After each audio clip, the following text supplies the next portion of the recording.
Well, I hope that you've had a good day today. I hope you're excited to study the Bible tonight. I know that I am. We have much to learn in our walk with God. So I hope regardless of how our week went, like I said, I hope we had a good week. I hope we can clear our minds for the next few minutes and think about spiritual things that are usually much higher than we usually probably think about. Let me say this. There are several people I know that need our prayers at Eastwood, so I won't say the names of those individuals for the sake of privacy, but we all know who they are, and let's be praying for them. Let's reach out to them, let them know that we love them. If you are sick and we don't know about it, please let us know. We definitely want to be praying for you. We want you to know that we love you, and if we can do anything at all for you, we just ask that you would ask.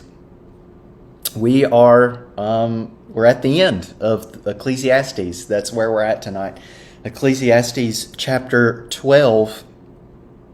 And I will say this. After we finish the book of Ecclesiastes, we're going to study the book of Jude. So that will be our next book. But Ecclesiastes chapter 12, this is it. This is what the book says. So if you haven't read Ecclesiastes chapter 12, please pause the video, go read it, and then we'll be ready to discuss. If you have read it, let's start with verse 1. Kohelet says, "Remember also your Creator in the days of your youth, before the evil days come and the years draw near, of which you will say, I have no pleasure in them." Well, right off the bat, notice that, as we've already seen in the book, old age is something that ought to be dreaded, okay? They do not bring good years into a person's life. In fact, Kohelet says they bring about evil days, okay? Life is not going to be good in your old age. So enjoy your youth. That's what we've seen so far throughout the book, right? Experience some pleasure, especially the simple pleasures of life. Eat, drink, and find some pleasure in your toil, if at all possible. But then he throws in at the beginning, remember also your Creator in the days of your youth. Well, as we've seen, Kohelet seems to be very confused about what he thinks about God, right? Sometimes we think just when Kohelet is maybe being pious, he turns around and, casts doubt on the thought that he's having about God. So it's kind of difficult to interpret what he means in verse 1. I'm not so sure. All I know to do is just rely on the context of the book, and it seems throughout the book that Kohelet is this teacher of wisdom that is just very confused. But he uses the title Creator, which some commentators at least have stated that seems to be a very impersonal title when referring to God. I'm not so sure what we are to make of that. I'm not so sure that we could say that is a very impersonal title. I don't know. I'll leave maybe you up to think about that.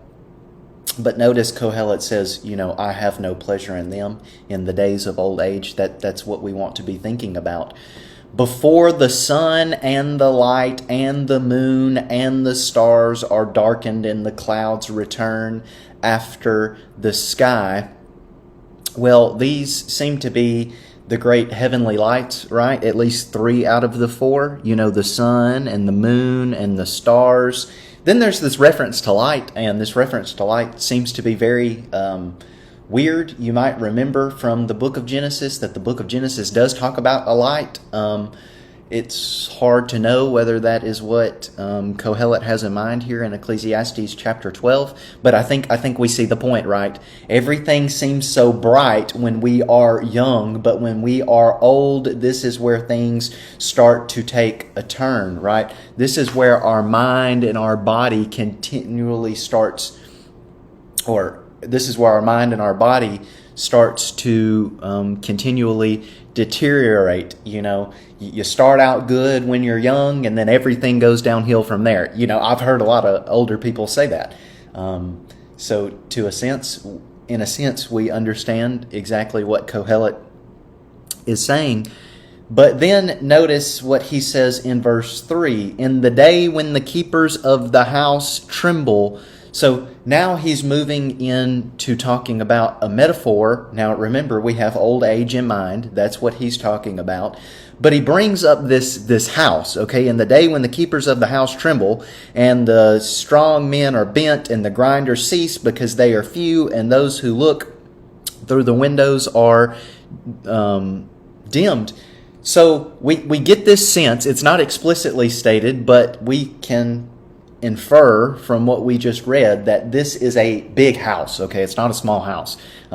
Look at the various groups of people that take care of the daily chores that go on in the house, right? This house seems to be a very big house, a very elaborate house, and like I said, all these different groups of people have various tasks to perform in the house. Well, notice this first group is designated as the keepers of the house, and notice what they're doing. They are trembling, and then this next group, which is described as the strong men, they are now bent. So obviously, something bad is happening. Well, what is this bad thing? Well, remember, we're talking about old age. So these people are terrified and they're bent over, and maybe they're bent because of what is coming or what is here but is going to continually take place, I guess. And then we have this other group, the grinders cease because they are few. Now that causes us to scratch our heads a little bit, right? The grinders cease. So the grinders stop grinding because there are now fewer grinders. Okay, how does that make sense? It seems that if there were fewer grinders, the workload would increase, not decrease. So, like I said, that's a bit puzzling, I guess. But maybe the idea, and some commentators suggest this, that there's just such a great feeling of despair that it's just like, why is it worth it? Just stop working altogether. But then we also have this other group of people that look through the windows, and these windows are dimmed. Notice what verse 4 says. And the doors on the street are shut when the sound of the grinding is low, and one rises up at the sound of a bird, and all the daughters of a song are brought low. So something bad is taking place, so bad that in anticipation of this bad event, the doors are shut and work seems to stop to a certain degree. So as we can see, old age, again, is pictured to be something that is not pleasant, okay? But now we move to verse 5. They are afraid also of what is high, and tares are in the way. The almond tree blossoms, the grasshopper drags itself, and the desire fails because man is going to his eternal home, and the mourners go about the streets. So now, obviously, we learn why old age is dreaded. Why is old age dreaded? Because it is when we are old, we realize that death is knocking on the door. And it seems after death, everything ceases to exist, at least in Kohelet's view that he has shown us throughout the book. Now, this idea of the almond tree blossoms, the grasshopper drags itself along, and desire fails. There's this great debate, right, in Ecclesiastes chapter 12, at least among scholars, of whether to take these metaphors and allegorize these metaphors. In other words, there has to be some deeper meaning, right? What exactly are these almond trees, that phrase almond tree blossoms, what exactly is that getting at? Well, I'm not so sure if we're to take these metaphorically or not, but what most people have agreed, if you do want to, I think I said metaphorically, I meant, I don't know whether, if we should, these are definitely metaphors. I don't know if we are to allegorize the passage or not. But if we do, the consensus is, almond trees blossom. Well, you would have these white blossoms, and maybe that refers to the color of an old person's head. They have white hair, and then we talk about the grasshopper drags itself along. Well, you can notice by the verb drag, that's not usually what we expect of a grasshopper. Grasshoppers usually don't drag themselves along. Grasshoppers hop along, right? So this grasshopper seems to have lost its spring. So maybe that's what it's trying to describe and get at with this old age. The old person drags himself along because he's not as he's not as energized as he once was. And then we get to this desire fails. What in the world is that talking about? Well, a lot of people have said this is talking about sexual desire. I think we get that. I don't need to explain that anymore. Because, again, man is going to his eternal home, and the mourners go about the streets. Now we get to verse 6. We move on to talking about 4 more metaphors. And now we're not talking about old age. We're talking about death.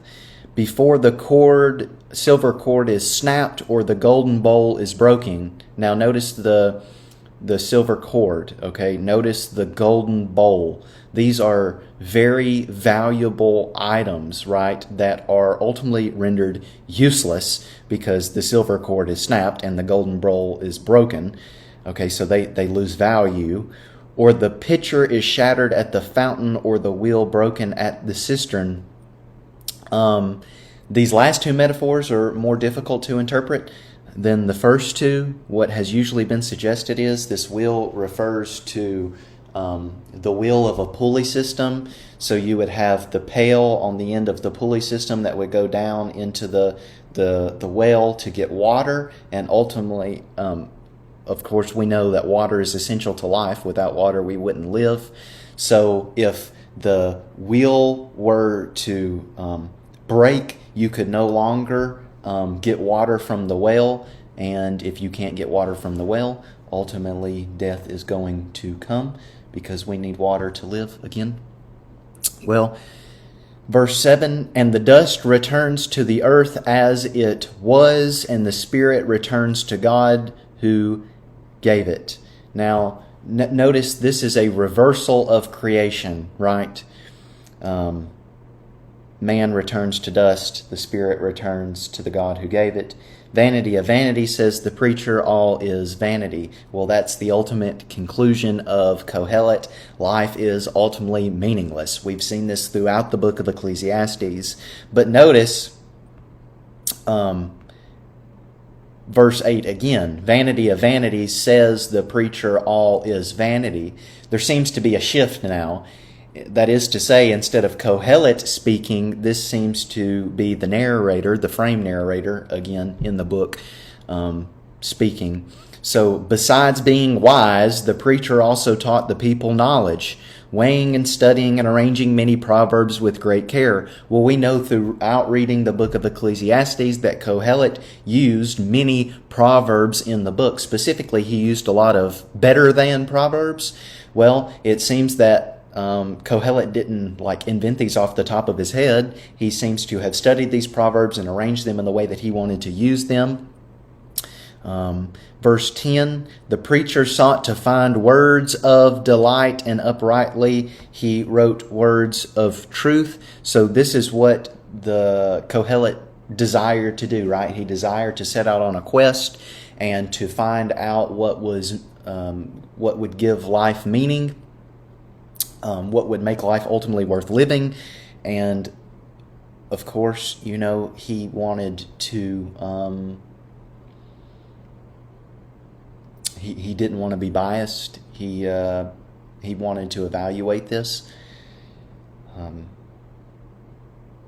His quest, though, ultimately led him to regard everything as useless and everything as meaningless. But we get to verse 11. These are the verses, I guess, that we're more familiar with in Ecclesiastes. The words of the wise are like goads. Now, these goads, they're long, like rods that have points on the end of them that you can like stick cattle to like get them to start moving. So the words of the wise are like goads, and like nails firmly fixed are the collected sayings. They are given by one shepherd. Now, as you can see, if you're reading the ESV like I am, the word shepherd is capitalized, and that tends to signal to us where the translators stood on the interpretation of shepherd. They seem to think that shepherd refers to God. Maybe it does. Maybe it just refers to wisdom teachers in general. And if that's the case, we need to uncapitalize shepherd. And then we get to verse 12. My son, beware of anything beyond these. Of making many books there is no end, and much study is a weariness of the flesh. Here is the end of the matter. This is the ultimate declaration, right? The end of the matter, all has been heard. In other words, there is nothing greater for humanity to pursue than this, what is about to be said by the framed narrator. The end of the matter, all has been heard. Fear God and keep His commandments. So this is the ultimate thing, right? Kohelet's search for meaning, ultimate meaning, was restricted to the earth, right? He evaluated everything under the sun. He didn't consider God. Well, here's what we learn. If you just limit life to this earth, everything is useless and meaningless and miserable. God is what gives our life ultimate meaning. And this is what the frame narrator recognizes. Fear God, respect God. This is a quality often mentioned a lot in the Old Testament. And keep His commandments. So not only do you need to have a proper respect for God, but you also need to let that proper respect lead you to obedience. This is where, you need to actually love God. For this is the whole duty of man. Again, there's nothing greater that humanity could pursue. For God, okay, so why? Why is it that we should fear God? Why is it that we should keep His commandments? Because God will bring every deed into judgment. Now, Kohelet was very confused on this idea of judgment, right? He didn't understand why the wicked prospered a lot of the time and why the righteous suffered. He didn't understand. It didn't seem how God was going to make that all right. He was very confused on this, but this is what's said by the narrator, that God will bring every deed into judgment, and we all recognize that reality, I think, with every secret thing, whether good or evil. So, where do we find meaning? We find meaning in God. That's the point of Ecclesiastes, right? We struggle in the book trying to figure out, what is true in the speeches of Kohelet. How do we reconcile what he said over here and over there? This statement that he said doesn't sound very pious. Okay, Kohelet's speeches, contribute to the overall meaning of the book, but they don't provide us with the overall meaning of the book. The last 2 verses are the point of the book of Ecclesiastes. If you are looking for meaning in anything other than God, you are going to, you're going to be miserable. Seek God. Seek God with all your heart. That's the message of Ecclesiastes. Fear Him, obey His commandments. There's nothing greater that we could do in this life. Well, we're out of time. I hope you have a great rest of the week. I can't wait to see everybody Sunday. God bless.